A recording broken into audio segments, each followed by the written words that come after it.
Eu falei pra vocês que a primeira coisa que precisa acontecer é uma coisa chamada desejo. Não tem como uma relação ser iniciada sem atração. Não tem jeito, eu preciso querer entrar na lojinha, então a vitrine tem que estar adequada.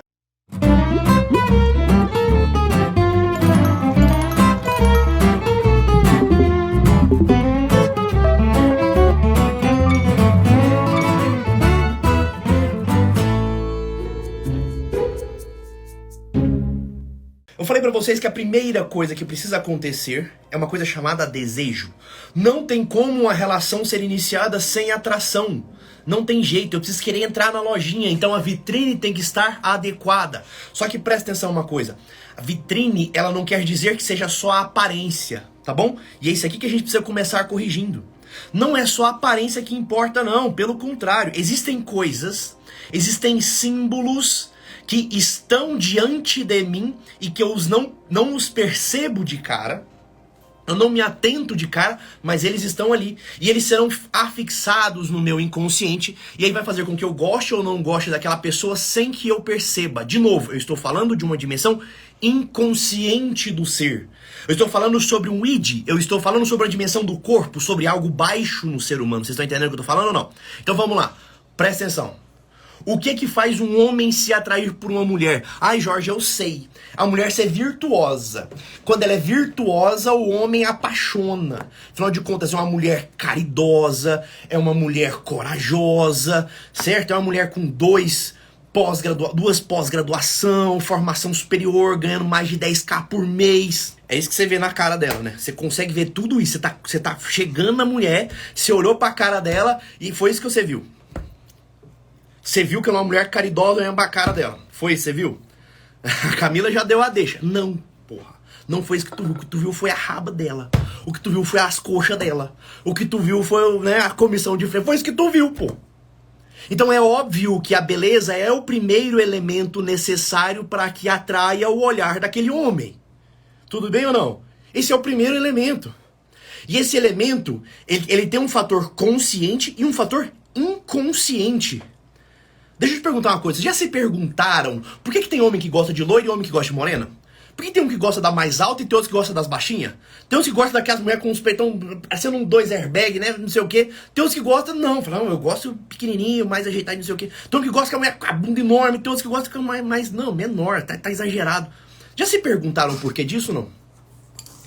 Presta atenção, porque existem coisas no nosso inconsciente que nós não sabemos de onde é que elas vêm. Elas foram construídas no nosso caráter. Elas foram implantadas na nossa cabeça ao longo da nossa criação. Vou dar um exemplo tosco, tá? Não tô falando que é assim, mas só pra vocês entenderem como é que é a metragem das coisas. Imagina o seguinte, você é uma criancinha de 2 anos de idade, né? Você tá ali, aí a sua mãe tá tendo dificuldade, tá precisando trabalhar, não tá conseguindo cuidar de ti, ela vai e contrata uma babá. Uma babá loira, bonita. E que cuida muito bem de você. Sabe, ela faz brincadeirinha, ela cuida de você, ela dá um jeitinho, não sei o que. E aí o que acontece? Você se torna um adulto apaixonado por loiras. Você sabe por quê? Não, você não sabe por quê. Porque aconteceu algo lá na sua infância que formou o seu imaginário, que construiu a sua disposição de caráter, que você não se dá conta. De onde é que veio? Vocês estão entendendo? Presta atenção, eu tô dando um microexemplo, tá bom? Eu estou dando um microexemplo sobre tudo o que pode acontecer. Por exemplo, podem acontecer coisas ruins. Podem ser coisas ruins, né? Eu tinha uma paciente, por exemplo, que ela tinha horror a homens fardados. Horror a homens fardados. Mas presta atenção, que quando ela era criança, ela foi abusada por um tio, e esse tio fez esse abuso de farda, só que ela não lembrava disso. A mãe dela sabia dessa história, mas ela não lembrava. Então aquilo cresceu no inconsciente dela. Ela não conseguia olhar para um homem de farda, você tá entendendo? Então assim, o que eu gosto ou não gosto é inconsciente, caramba. Isso é fruto do nosso inconsciente. O desejo, ele é fruto do inconsciente. E ele é modulado e ajustado pelos símbolos que estão no nosso inconsciente. Tudo bem? Vocês entenderam isso? Então, de novo, o que faz eu querer alguém? Desejo. Esse desejo é modulado por quem? Pelo inconsciente. Ou seja, ninguém escolhe, vou desejar fulana, vou desejar ciclana. Não, é fruto do meu inconsciente. Certo ou não? E esse inconsciente, o que está guardado nele? Símbolos. Existem símbolos que são presta atenção, existem símbolos que são da cultura, existem símbolos que são coletivos, existem símbolos que como se passassem pelo nosso DNA. Existem símbolos assim, Jorge? Existem. Lippolzoni, ele tem uma teoria inteira, toda a vida dele foi constituída sobre essa teoria de que existem símbolos passados de forma hereditária. Ah, o meu pai gostava de um certo tipo de mulheres e parece que eu inconscientemente gosto do mesmo tipo de mulheres. Por quê? Eu não sei. Mas que de fato esses símbolos passam. Sabe quando a gente fala de arquétipos, por exemplo, a gente está falando de símbolos que estão no coletivo, no inconsciente coletivo. Todo mundo tem aquilo no inconsciente, querendo ou não. Todo mundo tem uma percepção do que é ser um amante, do que é ser um governante, do que é ser um mago, do que é ser um herói. Vocês estão entendendo? É como se aquilo tivesse no inconsciente da sociedade. Vocês estão entendendo o que eu estou falando ou não? Então, presta atenção. Por conta disso, existe uma série de símbolos que são meio que naturais, ou seja, são coletivos, hereditários, enfim.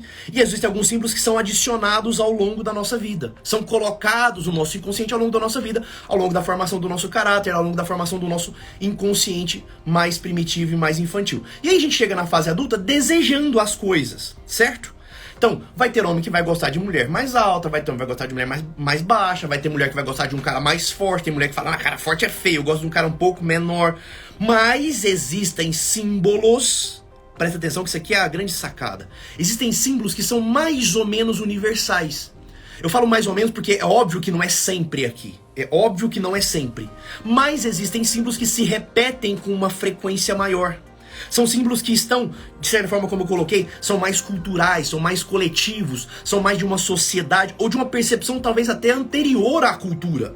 Talvez não é nem cultural, é algo ainda mais primitivo e mais anterior do que isso ainda. É uma coisa meio própria do ser humano mesmo. Certo ou não? É uma coisa meio bicho, meio animalzinho. Diante dessas percepções, a gente consegue elencar alguns pontos que são necessários para fazer com que o outro se atraia por você ou não.